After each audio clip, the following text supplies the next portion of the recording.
Hi guys, good morning, welcome to a mini blog. সকাল সকাল ঘুম থেকে উঠে আমি আর ম্যাঙ্গো চলে যাই ব্যালকানিতে কিছুক্ষণ দাঁড়াতে না দাঁড়াতেই দেখো পাখিরা চলে আসে, ওরা এসে খাবার চায়। তো ওদেরকে একটুখানি চাল আর জল দিয়ে দিলাম, সারাদিন ওরা একটু একটু করে খেতে থাকে।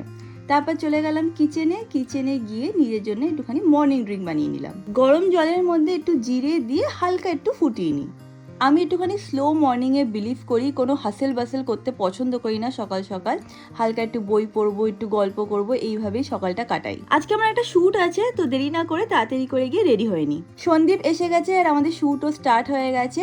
এই কন্টেন্টগুলো যদি তোমরা দেখতে চাও তাহলে কিন্তু আমাকে ডেফিনেটলি ইনস্টাগ্রামে ফলো করতে পারো, সবকিছু কিন্তু ওখানে আমি পোস্ট করি। তারপর রেডি হয়ে আমি আর অমিত বেরাচ্ছি। আজকে আমাদের মোম আর অর্পণের বাড়িতে নেমন্তন্ন আছে, ওদের জন্য ভাবলাম মিষ্টি হাব থেকে একটুখানি মিষ্টি নিয়ে যাই। বাট অমিত বললো প্রত্যেকবার ওই সেম বোরিং মিষ্টি না নিয়ে এবার একটুখানি অন্য কিছু নিয়ে গেলে ভালো হয়। তো আমরা চলে গেলাম মিও মোড়েতে। এখানে অনেক কেক, কুকিজ, চকলেট, নানা টাইপের জিনিস ছিল। তো সবকিছু মোটামুটি মিক্স অ্যান্ড ম্যাচ করে ওদের জন্য নিয়ে নিলাম। এখান থেকে বেরিয়ে এবার ডাইরেক্ট ওদের বাড়িতে।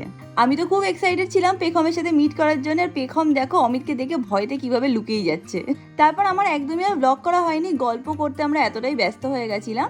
ওরা একটুখানি ডিনারের আয়োজনও করেছিল, তো আমরা তিনজন বসে গেলাম ডিনার করতে। তিনজন এই কারণেই, কারণ অর্পণের সেদিন একটা নেমন্তন্ন ছিল।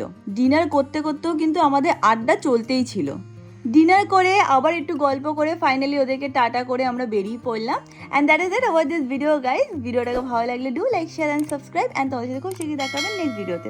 Bye bye.